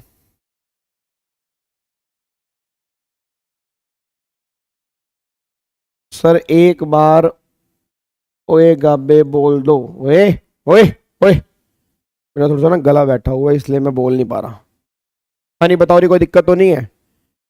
ठीक है, अब एक बार यहाँ पे चेक कर लो, देखो क्या लिखा हुआ है। उन्होंने वही लिखा हुआ है कि जिस दिन वाउचर तुम रिडीम करोगे, जिस दिन तुम रिडीम करोगे वो तुम्हारा पीओटी निकल कर आएगा। ये इसका आंसर है जी। ठीक है जी, तो वाउचर तुम रिडीम करोगे वो दिन तुम्हारा पीओटी निकल कर आएगा, बस ये पर ध्यान दो जी। अब यहाँ पे एक क्वेश्चन मैं और दे रहा हूं, ये लो।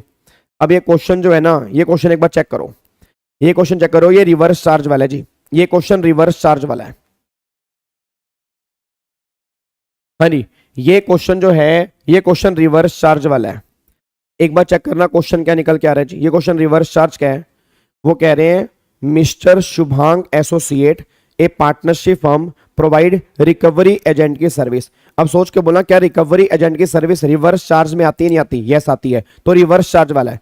अब बताओ रिवर्स चार्ज वाले केस में क्या होता है? अगर इनवॉइस के 60 दिन के अंदर पेमेंट आ गई तो पेमेंट पीओटी है। अगर इनवॉइस के 60 दिन में पेमेंट नहीं आई तो जहां 61st डे होगा ना वो पीओटी आएगा। अब चेक करो, रिकवरी एजेंट है, रिकवरी एजेंट वाली सर्विस रिवर्स चार्ज में आती है, ठीक है जी। अब वो कह रहे हैं and registered supplier 15 January invoice for the same was issued. अच्छा, सर्विस जो दी है वो दिया 15 जनवरी को। इनवॉइस जो इशू की है, इनवॉइस कब इशू किया जी? इनवॉइस आपने इशू की है यहाँ पे 7 फरवरी को, इनवॉइस इशू किया 7 फरवरी को, तो ये 7 फरवरी है, ठीक है। फिर पेमेंट जो आई है 18 अप्रैल को आई है और यहाँ पे बैंक में डेबिट हुई है 20 अप्रैल को। तो भाई 18 और 20 इसमें से अर्लियर क्या बनेगा? 18, तो पेमेंट आई है 18 को। अब मेरे को बताओ 7 फरवरी और 18 अप्रैल, क्या पेमेंट 60 दिन के अंदर आई है नहीं आई? क्या पेमेंट 60 दिन के अंदर आई है नहीं आई?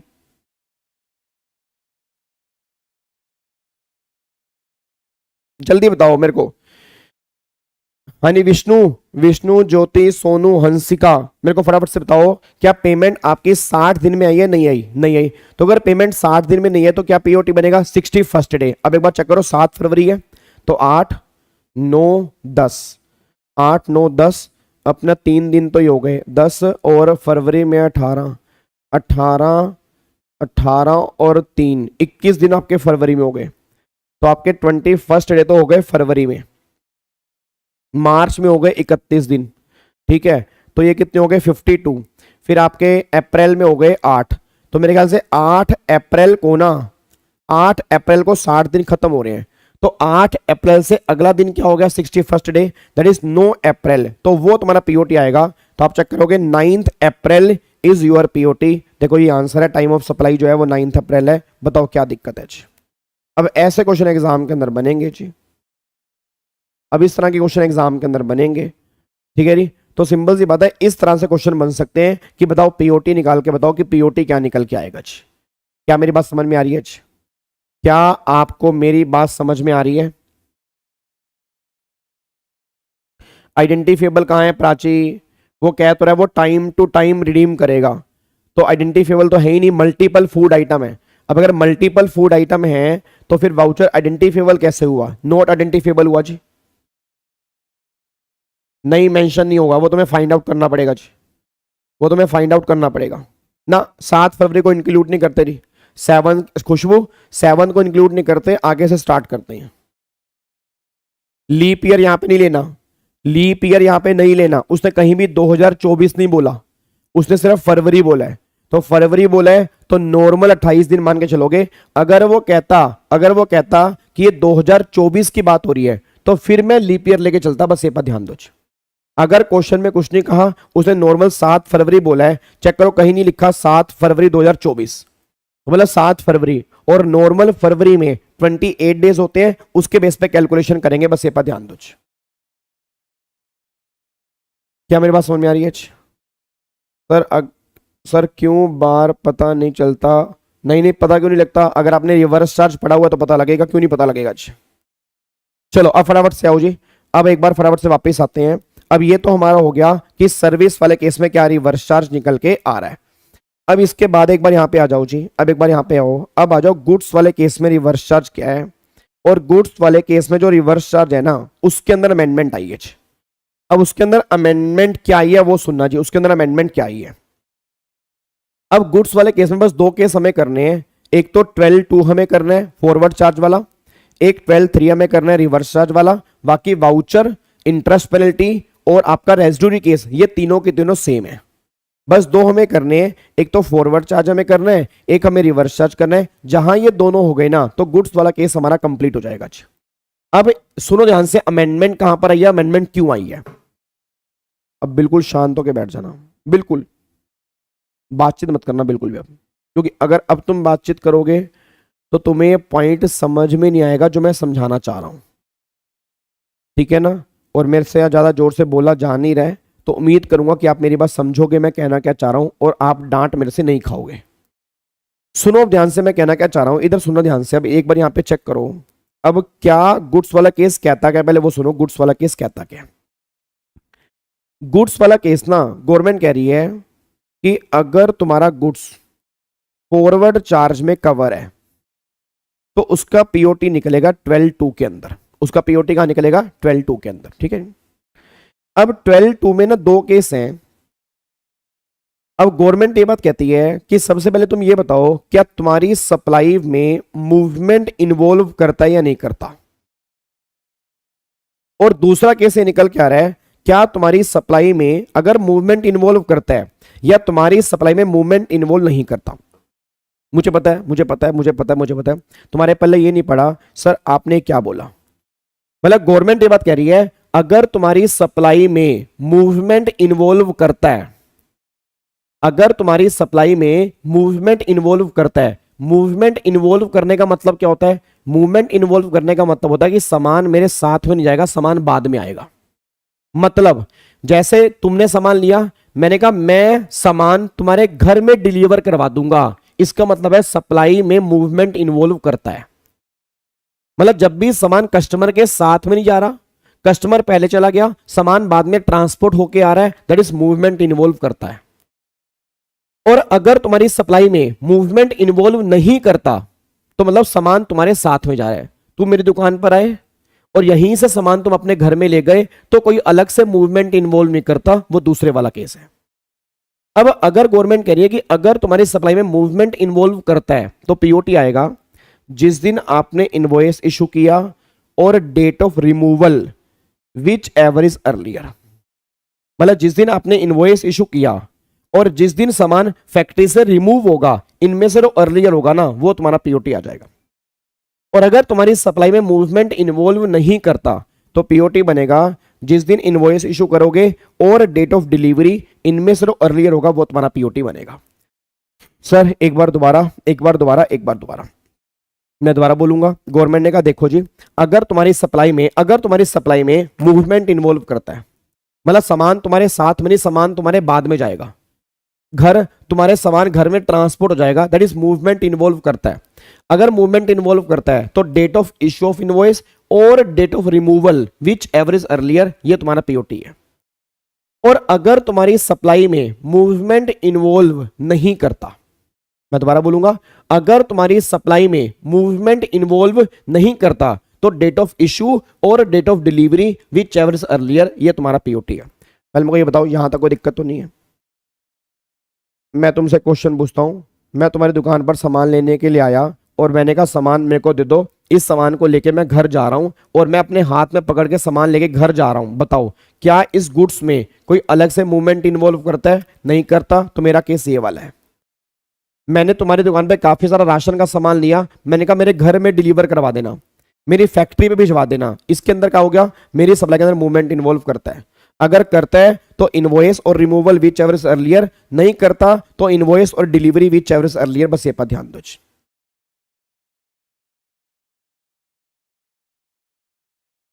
ऐसा कुछ नहीं होता शिवम, ये बात हम क्लास में समझ चुके हैं कि हमेशा इनवॉइस पहले नहीं होता। अब सुनो ध्यान से, मैं कहना क्या चाह रहा हूं, मेरा पूरी क्लास से क्वेश्चन है, ये बताओ क्या तुम्हें कहीं भी पेमेंट दिख रही है? क्या कहीं भी तुम्हें पेमेंट, क्या गुड्स वाले केस में हम पेमेंट चेक कर रहे हैं? एक बार मेरे को देख के बताना, क्या हम गुड्स वाले केस में पेमेंट हम चेक कर रहे हैं? बताओ, क्या हम कहीं भी पेमेंट चेक कर रहे हैं? पेमेंट, क्या हम पेमेंट चेक कर रहे हैं? नहीं कर रहे, क्योंकि गुड्स वाले केस में पेमेंट हम चेक ही नहीं करते। आपको मैंने पहले भी कहा था, स्टार्टिंग में जब गुड्स का लॉ बना उस टाइम पर पेमेंट हम चेक करते थे, कि गवर्नमेंट ये बात कहती थी कि अगर एडवांस पेमेंट आएगी तो पेमेंट पीओटी बनेगा, बट गुड्स वाले केस में वो लॉ हटा दिया। सर्विस वाले केस में आज भी है, गुड्स वाले केस में आज नहीं है। बट अब गवर्नमेंट को लगा ये ना हमसे गलती हो गई। गलती क्यों हो गई? कि गुड्स वाले केस में सारे गुड्स कवर हो गए। किसी को याद है गुड्स की डेफिनेशन क्या होती है? आप मेरे को बस इतना बता सकते हो, गुड्स वाले केस में डेफिनेशन क्या होती है? गुड्स वाले केस में गुड्स की डेफिनेशन क्या होती है, बताना।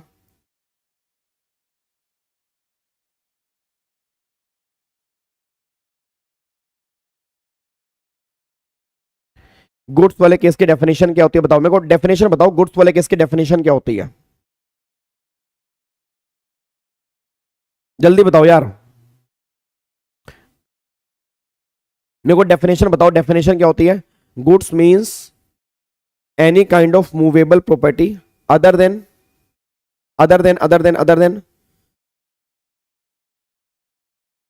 जल्दी बोलो, other than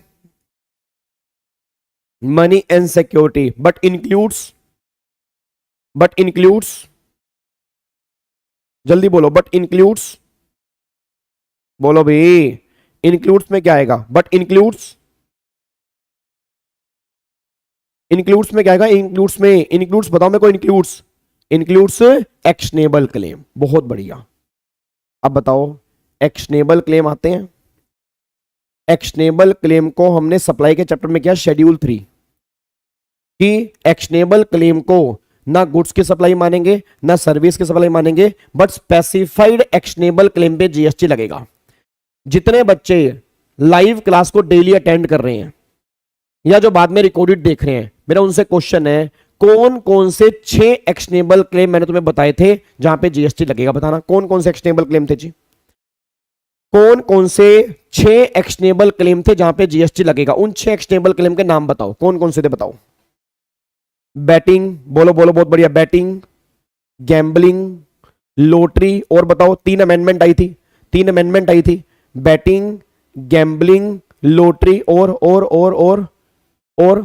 batting, gambling, lottery, और बताओ मेरे को कैसीनो, बहुत बढ़िया, कैसीनो और हॉर्स रेसिंग, और एक था ऑनलाइन गेम्स। एक क्या था? ऑनलाइन गेम्स था। क्या मैं कह सकता हूं इन 6 एक्शनेबल क्लेम पे जीएसटी लगता है? सोच के बताओ, क्या मैं कह सकता हूं इन 6 एक्शनेबल क्लेम पे जीएसटी लगता है? मैं तुम्हें अमेंडमेंट करवा रहा हूं, ये अमेंडमेंट बीच बीच में हो रही है, मेरे को बताते रहो। क्या मैं कह सकता हूं इन 6 एक्शनेबल क्लेम पे जीएसटी लगता है? यस लगता है। अच्छा, अगर इन 6 एक्शनेबल क्लेम पे जीएसटी लगता है तो क्या ये 6 एक्शनेबल क्लेम गुड्स की डेफिनेशन में कवर हो जाएंगे? क्या ये 6 एक्शनेबल क्लेम अब गुड्स की डेफिनेशन में कवर हो जाएंगे? यस या नो? क्या अब ये 6 एक्शनेबल क्लेम गुड्स की डेफिनेशन में कवर हो जाएंगे? यस, कवर हो जाएंगे। अगर गुड्स की डेफिनेशन में कवर हो जाएंगे तो इनका पीओटी कहां निकलेगा? सेक्शन 13 में, 12 में। सारे बच्चे चैट बॉक्स में लिखो, सारे बच्चे चैट बॉक्स में लिखो, अगर ये गुड्स के डेफिनेशन में कवर हो जाएंगे तो इनका पीओटी 12 में आएगा, 13 में आएगा? इनका पीओटी 12 में निकालोगे, 13 में निकालोगे? जल्दी बताओ, 12 में निकालोगे, 13 में निकालोगे? 12 में निकालोगे। बहुत बढ़िया। पीओटी कहां निकालोगे? 12 में। अब अगर 12 में पीओटी निकालोगे, क्या तुम्हें नहीं लग रहा कि गवर्नमेंट इस केस में एडवांस पर जीएसटी लेना चाहेगी? गवर्नमेंट इसको इनकरेज करेगी, डिस्करेज करेगी? डिस्करेज करेगी। गवर्नमेंट इस पर जीएसटी ज्यादा लेने की कोशिश करेगी, कम लेने की कोशिश करेगी? ज्यादा लेने की कोशिश करेगी। तो गवर्नमेंट ने बस इतनी सी अमेंडमेंट की है कि जो जिस नोटिफिकेशन थी, एक नोटिफिकेशन थी 66/2017, ये नोटिफिकेशन आई थी 15 नवंबर 2017 को। इस नोटिफिकेशन से गवर्नमेंट ने क्या किया था? एडवांस पेमेंट पर जीएसटी हटा दिया था गुड्स वाले केस में। बस अब गवर्नमेंट ने बस ये कह दिया कि अब ये नोटिफिकेशन गुड्स वाले हर केस में एप्लीकेबल है, बट स्पेसिफाइड एक्शनेबल क्लेम को छोड़कर। जो स्पेसिफाइड एक्शनेबल क्लेम है उस पर ये नोटिफिकेशन नहीं लगेगी। मतलब इन वाले केस में अगर तुम्हें एडवांस मिल रहा है एक्शनेबल क्लेम में, तो एडवांस पर भी तुम्हें जीएसटी देना पड़ेगा, वही तुम्हारा पीओटी निकल कर आएगा। बस ये पर ध्यान दो। तो आज हमें पेमेंट चेक करनी है, गुड्स वाले केस में भी चेक करनी है, बट सिर्फ 6 एक्शनेबल क्लेम में चेक करनी है और कहीं पर हमें पेमेंट चेक नहीं करनी। ये आपकी अमेंडमेंट आई है, बस ये पर ध्यान दो। क्या आपको अमेंडमेंट समझ में आ गई? क्या आपको अमेंडमेंट समझ में आ गई? तो सिंपल सी बात क्या निकल के आ रही है कि 6 एक्शनेबल क्लेम ऐसे हैं जहां पर गवर्नमेंट कह रही है हमें एडवांस पर जीएसटी लेना है। मतलब गवर्नमेंट ये बात कहना चाह रही है, अगर इन 6 केस में एडवांस मिलेगा, इन 6 केस में अगर एडवांस मिलेगा तो हम एडवांस पर भी जीएसटी लेंगे। इन 6 एक्शनेबल क्लेम है, बस ये बात ध्यान दो। अब मैं तुम्हें दिखा देता हूं जी। अब आपके सामने यहां पर एक बार आप अमेंडमेंट देख लो। देखो यहां पे क्या लिखा है जी।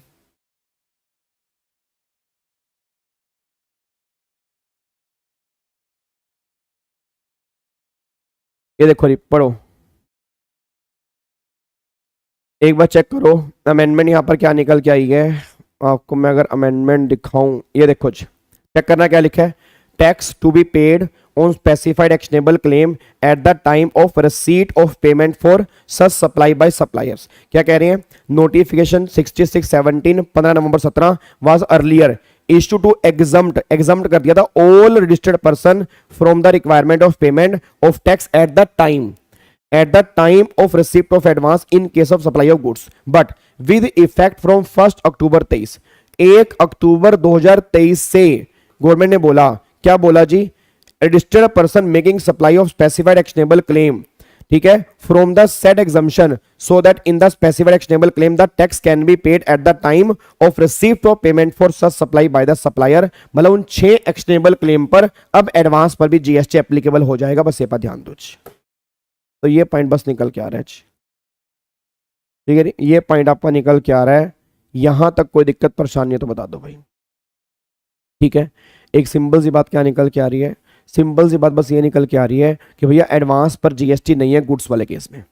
गुड्स वाले केस में कोई भी एडवांस पे जीएसटी नहीं है, बट 6 एक्शनेबल क्लेम ऐसे हैं उन पर तुम्हें एडवांस पर भी जीएसटी देना पड़ेगा। ये बस इतनी सी अमेंडमेंट आई है।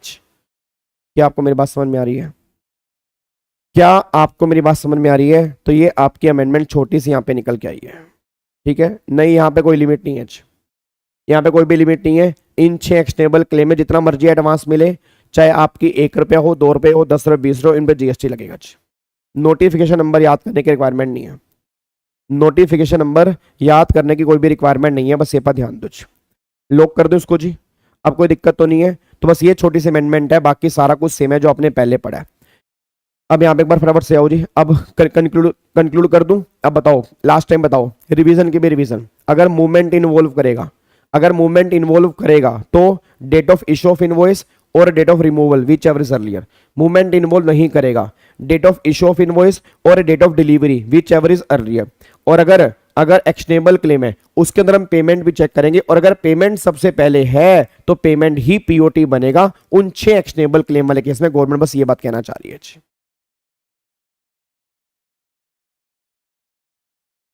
यस सिमी,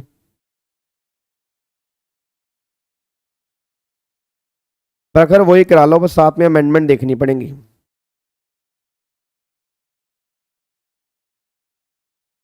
%28 जीएसटी लगता है जी। चलो अब फटाफट से आओ जी, अब एक बार फटाफट से आ जाओ। अब आ जाओ यहाँ पे रिवर्स चार्ज में। अब गुड्स वाले केस में रिवर्स चार्ज का पीओटी कैसे निकलेगा जी? अब गुड्स वाले केस में रिवर्स चार्ज का पीओटी कैसे निकलेगा? Date of receipt of goods, जिस दिन आपने गुड्स रिसीव किया या जिस दिन पेमेंट आई, या 31st day from the date of issue of invoice, इनमें से जो अर्लियर होगा ना वो तुम्हारा पीओटी आएगा जी। मतलब वहां पे तुम 61st डे चेक करते हो, वहां पर तुम 61st डे चेक करते हो, यहां पर चेक करोगे 31st डे। तो यहां पर एक पॉइंट नया आ गया, बस जिस दिन आपने गुड्स रिसीव किया, फिर जिस दिन पेमेंट आई, और जो तुम्हारा 31st डे होगा, इनमें से जो अर्लियर होगा ना ये तुम्हारा पीओटी निकल कर आएगा। ये तुम्हारा रिवर्स चार्ज वाला केस है जी। यस यस,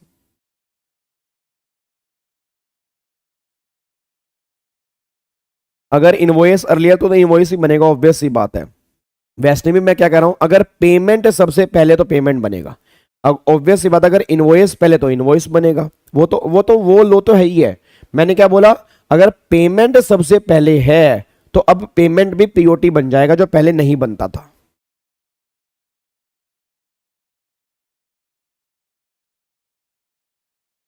हाँ देख सकते हो वंशिका, देख सकते हो, बट उसके अंदर भी आई थिंक इतनी स्पीड के अंदर ही होगा। इस देखो, इससे स्लो स्पीड ना फिर तो मेरे बच्चे रेगुलर बैच होगा। इससे स्लो स्पीड तो फिर मेरे को नहीं लग रहा, और मेरे को ये भी नहीं लग रहा कोई ज़्यादा फास्ट है। ठीक है, बट अगर आपने पहले बिल्कुल भी नहीं पढ़ा हुआ तो बात एक अलग है। फिर मैं कुछ नहीं कह सकता अगर आपने पहले नहीं पढ़ा। ठीक है जी, इसको लॉक कर सकते हैं जी। क्लियर है? चलो अब मैं तुम्हें क्वेश्चन दिखा रहा हूँ, अब एक बार क्वेश्चन देखते हैं, और अब मैं आपको दिखाता हूं क्वेश्चन। लो जी, अब मैं तुम्हें एक बार क्वेश्चन दिखा रहा हूं जी, और आप मुझे क्वेश्चन का आंसर दोगे जी।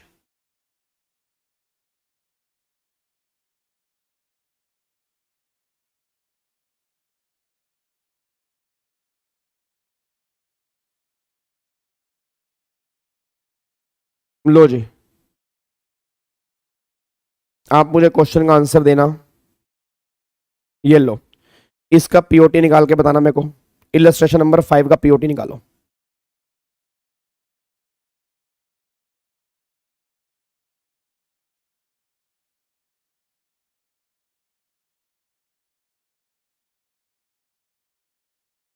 इसका पीओटी निकाल के बताओ जी।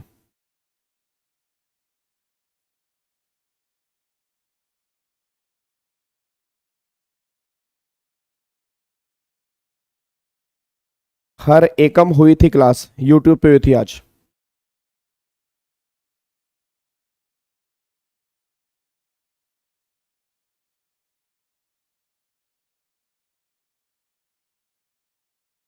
इसका आंसर बताओ जी। अब यहां पे चेक करो क्या कह रहे हैं, टाइम ऑफ सप्लाई बताना आपको जी। अब अगर टाइम ऑफ सप्लाई बताना है तो टाइम ऑफ सप्लाई वाले केस में क्या, देखो जी यहाँ पे वो कह रहे हैं 6 मई booking of convention hall, sum agree 15,000, advance 3,000 मिला। अब सारे बच्चे बस ये बोल दो 3,000 रुपये एडवांस मिला, तो जो 3,000 एडवांस मिला उसका पीओटी तो 6 मई निकल के आ गया। तो 3,000 रुपये का पीओटी तो आएगा 6 मई, ये एडवांस आ गया। उसके बाद 15 सितंबर को फंक्शन हो गया, तो 15 सितंबर को फंक्शन हो गया, that is date of completion. ये क्या बन गया, डेट ऑफ कंप्लीशन। फिर 27 अक्टूबर को इनवॉइस आया, तो 15 सितंबर 27 अक्टूबर, क्या इसके 30 दिन के अंदर अंदर इनवॉइस इशू हो गया? बताओ, क्या 15 सितंबर 27 अक्टूबर, क्या इसके 30 दिन के अंदर इनवॉइस इशू हो गया? नहीं हुआ। और अगर 30 दिन में इनवॉइस इशू नहीं हुआ तो पीओटी क्या बनेगा? फिर पीओटी बनेगा डेट ऑफ कंप्लीशन और फिर date of payment earlier. Earlier क्या बनेगा 15 सितंबर, तो फिर 15 सितंबर मेरा पीओटी बनेगा बैलेंस पेमेंट के लिए। बैलेंस पेमेंट कितनी है 12,000 रुपए। लो जी, तो सिंपल सी बात क्या निकल के आ रही है कि 6 मई पीओटी बनेगा 3,000 रुपए के लिए और 12,000 रुपए के लिए पीओटी बनेगा आपका 15 सितंबर। बस ये पर ध्यान दो, ये इसका आंसर निकल के आएगा जी।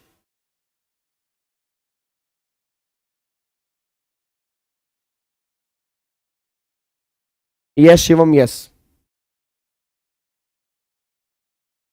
डन, कोई दिक्कत तो नहीं है। क्या इसको लॉक कर सकते हैं जी? क्या इसको हम लॉक कर सकते हैं? ठीक है, चलो अब मैं तुम्हें क्वेश्चन दिखा रहा हूं जी। अब मैं तुम्हें एक और क्वेश्चन दिखा रहा हूं और तुम मुझे उसका आंसर दोगे। ये लो जी, ये क्वेश्चन का आप मेरे को आंसर दो फटाफट से। एक बार चेक करना यहां पे जी, ये इलस्ट्रेशन देखो और मुझे आंसर दो जल्दी। जल्दी बताओ फटाफट से जी, इस क्वेश्चन का मुझे आंसर दो।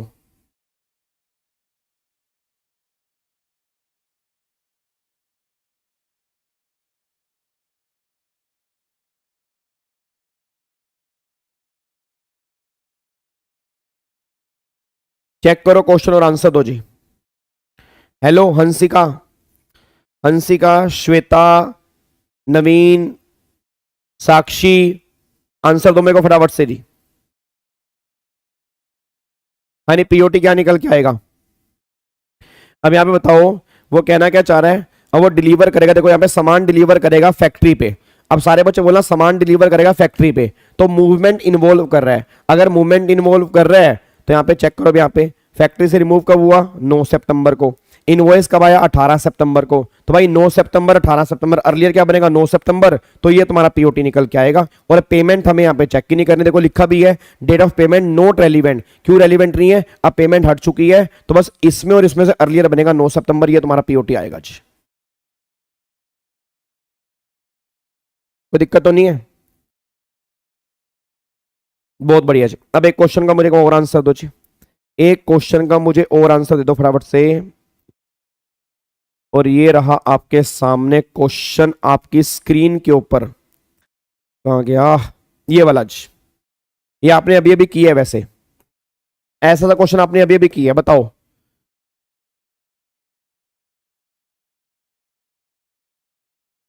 जल्दी बताओ फटाफट से, बताओ जी, जल्दी बताओ फटाफट से। इसका आंसर क्या आएगा जी? इसका आंसर क्या आएगा? इसका आंसर ये आपने अभी अभी किया है। ऐसा ऐसा क्वेश्चन अभी अभी किया आपने, ऐसा ऐसा क्वेश्चन आपने अभी अभी किया है। ऐसा ऐसा क्वेश्चन आपने अभी अभी किया है, जल्दी बताओ।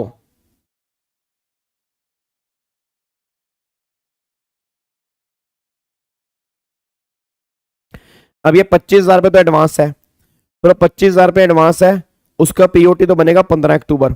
फिर यहाँ पे marriage ceremony took place in the hall, तो ये है डेट ऑफ कंप्लीशन। ये डेट ऑफ कंप्लीशन है। अब डेट ऑफ कंप्लीशन है, इनवॉइस इशू हो गया यहाँ पे। अब 30 नवंबर और यहाँ पे 14 दिसंबर है। क्या invoice with in 30 days invoice issue हो गया? यस हो गया। अब विद इन 30 डेज है, यहां से 30 दिन के अंदर है। और अगर विद इन 30 डेज है तो इनवॉइस और पेमेंट अर्लियर क्या बनेगा? यहां पे बनेगा इनवॉइस। तो फिर यहां पे जो बैलेंस पेमेंट है 75,000 उसका बनेगा 14 दिसंबर। आपने फिर गलती कर दी है, नालायक बच्चों, बिल्कुल ही नालायक बच्चों आप। ये नवंबर वाला कौन सा है? मेगा नालायक। नवंबर क्यों बनेगा?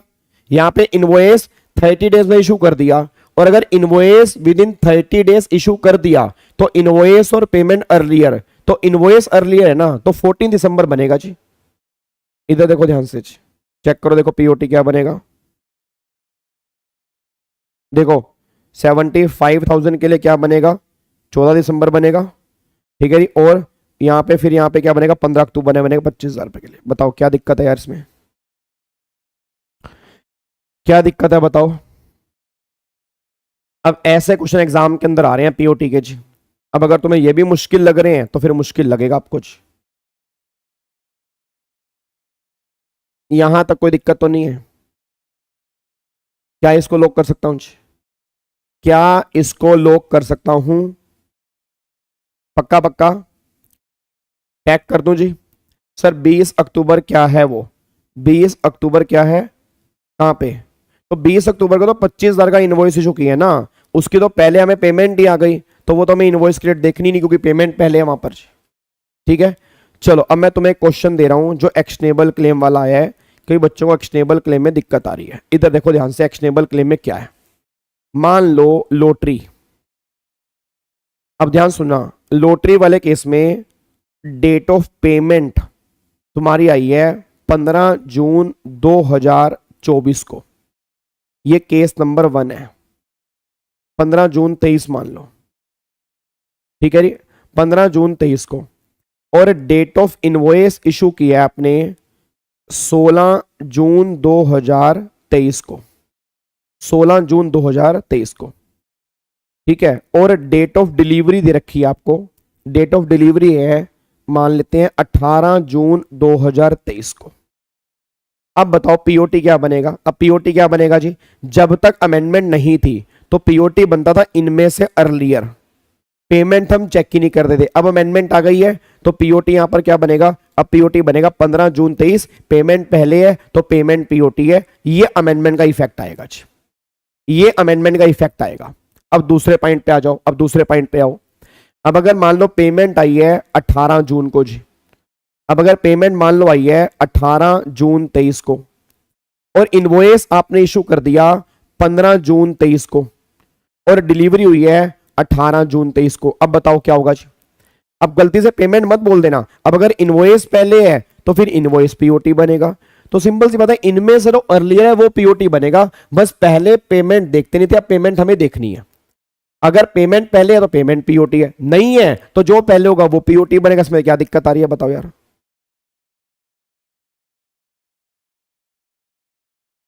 क्या दिक्कत आ रही है इसके अंदर जी? लॉक कर दो इसको जी, क्या इसको लॉक कर सकता हूं जी? क्या इसको मैं लॉक कर सकता हूं?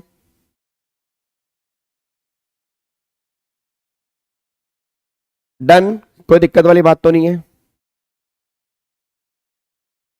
क्या इसको लॉक कर सकता हूं?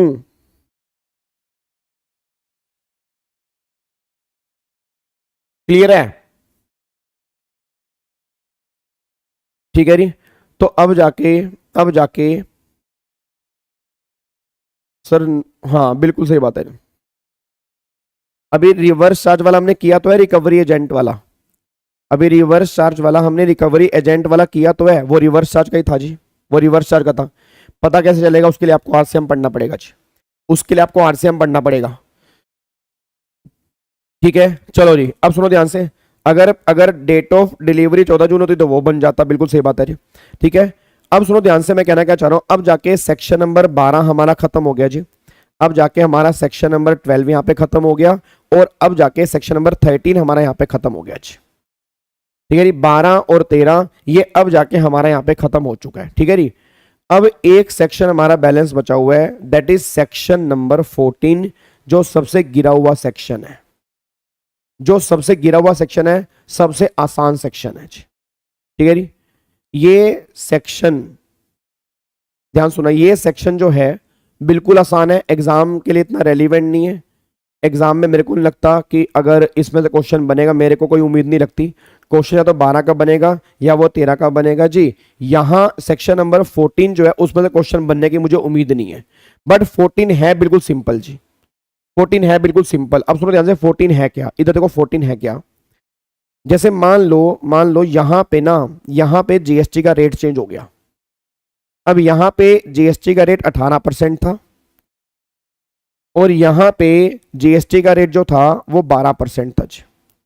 नवीन वो इनवॉइस के चैप्टर के अंदर आएगा जी, वो इनवॉइस के चैप्टर के अंदर आएगा, जिसके अंदर आपको देखना पड़ेगा कि 6 मंथ, जहां पे 6 महीने खत्म हो रहे हैं उसके बेस पे वो इनवॉइस में डिस्कस करेंगे। कॉन्टिन्यूस सप्लाई और डेट ऑन अप्रूवल बेस वाला वो इनवॉइस के चैप्टर के अंदर है, वो पीओटी के अंदर नहीं है। आप अगर पीओटी का चैप्टर बेयर लॉ में देखोगे तो बेयर लॉ में कहीं पर भी ये पाएंगे वो इनवॉइस में है, ठीक है ना, तो उसकी लिंकिंग होगी इनवॉइस से, वो पीओटी के चैप्टर का पार्ट नहीं है। अब सुनो ध्यान से, मैं कहना क्या चाह रहा हूं, अब यहां पे 18% जीएसटी था और यहां पे 12% है, और यहां पे ना जीएसटी का रेट चेंज हो गया। बस इसमें एक लाइन ध्यान देना, इसमें एक लाइन ध्यान देना कि जहां पर भी जीएसटी का रेट चेंज हो रहा है ना, बस गवर्नमेंट ये बात कहती है तुम ये बता दो तुम्हारी सर्विस कंप्लीट कहां पर हुई है। एक बार दोबारा बोलूंगा, गवर्नमेंट ये बात कहना चाह रही है, गवर्नमेंट ये बात कहना चाह रही है कि अगर मान लो यहाँ 18% है 12% है, गवर्नमेंट कह रही ये बता दो कि तुम्हारा जीएसटी का रेट मतलब जो चेंज हुआ तुम्हारी सर्विस कंप्लीट कहां पर हुई है, मतलब कंप्लीट तुम्हारी ओल्ड रेट में हुई या न्यू रेट में हुई, बस ये बता दो। और जहां पर भी तुम्हारी सर्विस कंप्लीट हुई है तो जो भी एलिमेंट कंप्लीशन के साथ है ना वो तुम्हारा पीओटी आएगा, बस ये पर ध्यान दो। बट अगर दोनों पहले हैं या दोनों बाद में है तो विच एवर इज अर्लियर वो तुम्हारा पीओटी आएगा। इसका मतलब क्या है, मान लो तुम्हारी सर्विस यहां पर कंप्लीट हुई, कंप्लीशन का मतलब रेट चेंज से पहले, और डेट ऑफ इनवॉइस भी रेट चेंज से पहले है, डेट ऑफ पेमेंट है बाद में। अब बताओ, सोच के बताओ, कंप्लीशन रेट चेंज से पहले, कंप्लीशन रेट चेंज से पहले। ईशान एमसीक्यूज देखो इसके अंदर से बनेंगे भाई, बाकी एमसीक्यूज मेरे टेलीग्राम चैनल में पूरा क्वेश्चन बैंक डला हुआ है। आप क्यों नहीं समझ पा रहे, ये हम बड़े बड़े क्वेश्चन नहीं कर रहे, बहुत बड़े बड़े, ये सारे एमसीक्यूज में ही बन चुके हैं। एमसीक्यूज के अंदर बनते हैं क्वेश्चन, ये कहीं भी बन जाएंगे। और बाकी आपको अलग से एमसीक्यूज आप कह रहे हो तो मेरे टेलीग्राम चैनल पे ऑलरेडी आप जाओगे, वहां पर क्वेश्चन बैंक मिल जाएगा, वहां पे सारे एमसीक्यूज हैं जी। हनी अब बताओ जी, जल्दी बताओ फटाफट से जी। अब देखो डेट ऑफ कंप्लीशन, अब डेट ऑफ कंप्लीशन के साथ क्या जी, डेट ऑफ इनवॉइस है तो इनवॉइस पीओटी बनेगा, पेमेंट बाद में है तो इनवॉइस पीओटी है। अच्छा अब सुनो ध्यान से, कंप्लीशन यहां पर, पेमेंट यहां पर और डेट ऑफ इनवॉइस यहां पर, बताओ कंप्लीशन के साथ क्या है, पेमेंट है तो पेमेंट पीओटी बनेगा। अच्छा अगर मान लो कंप्लीशन यहां पर है, अगर कंप्लीशन यहां पर है और डेट ऑफ पेमेंट यहां पर है, डेट ऑफ इनवॉइस यहां पर है, तो कंप्लीशन के साथ क्या है, पेमेंट है तो पेमेंट पीओटी बनेगा। मतलब जो भी एलिमेंट कंप्लीशन के साथ होगा ना वो तुम्हारा पीओटी बनेगा। अब एक बात मेरे को बताना, अगर मान लो कंप्लीशन यहां पर है और डेट ऑफ इनवॉइस पहले है, पेमेंट पहले है, मतलब कंप्लीशन हुई रेट चेंज के बाद और पेमेंट पहले है और इनवॉइस पहले है, तो पीओटी क्या बनेगा, फिर इनमें से जो अर्लियर होगा ना वो तुम्हारा पीओटी आ जाएगा। इनमें से जो अर्लियर होगा वो तुम्हारा पीओटी निकल कर आएगा। पीओटी की फुल फॉर्म होती है point of taxation. Point of taxation, POT की फुल फॉर्म क्या होती है, पॉइंट ऑफ टैक्सेशन, बस ये पर ध्यान देना चाहिए। ठीक है जी, क्या मेरी बात समझ में आ रही है जी। उसके बाद अगर मान लो कंप्लीशन मेरी पहले है और पेमेंट मेरा बाद में, इनवॉइस मेरा बाद में, तो पीओटी क्या बनेगा, अगेन इनमें से जो अर्लियर होगा वो तुम्हारा पीओटी बनेगा। ये सेक्शन नंबर 14 है। बताओ क्या दिक्कत है आपको, बस ये देखना है कंप्लीशन के साथ क्या है, जो भी कंप्लीशन के साथ होगा, अगर इनवॉइस है तो इनवॉइस पीओटी, पेमेंट है तो पेमेंट पीओटी, अगर दोनों पहले हैं दोनों बाद में है तो विच एवर इज अर्लियर जो होगा वो पीओटी होगा जी। बस यस, पहले आपका यहाँ पे 18% था, फिर वो 12% हो गया, वो इसकी बात कर रहे हैं। क्या मेरी बात समझ में आ रही है?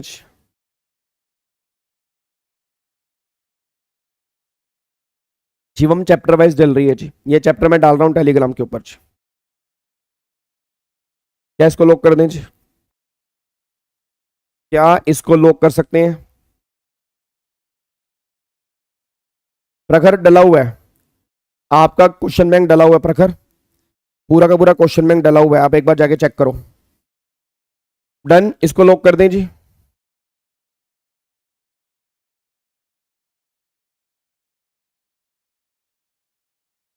क्या इसको लॉक कर दें? चलो, तो अब जाके सारी बातें हमारी खत्म हो जाती हैं जी। और ये आपका चैप्टर था टाइम ऑफ सप्लाई का। ठीक है जी, अब सुनो ध्यान से, कल सुनो, कल जीएसटी की रिवीजन क्लास नहीं है, कल मैंने बोला इनकम टैक्स की रिवीजन क्लास आएगी, उसमें 3 चैप्टर होंगे, salary, capital gain, other source, ये 3 चैप्टर होंगे।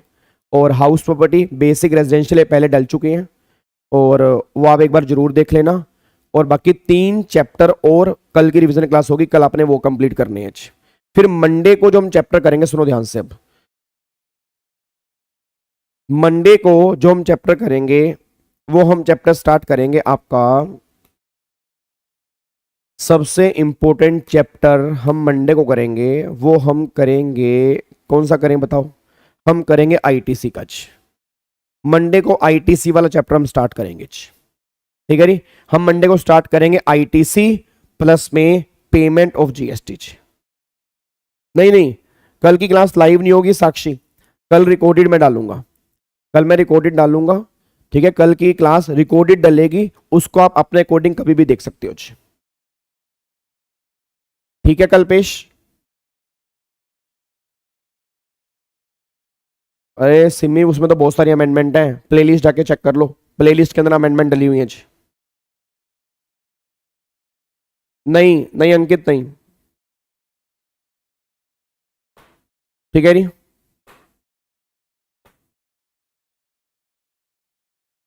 लॉक कर दें जी।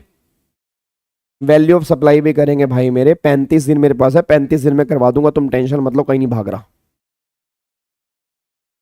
रशिका का क्वेश्चन बैंक अभी लॉन्च करूंगा, वो आपके लिए भी है।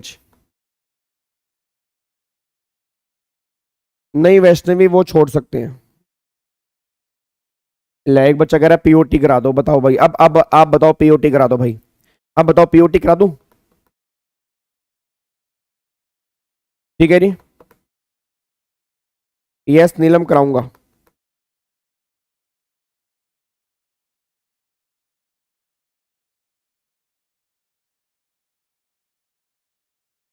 मेरा टेलीग्राम चैनल सीए विवेगाबा के नाम से है, और सीए वाले जो बच्चे हैं उनका अल्टीमेट सीए के नाम से है।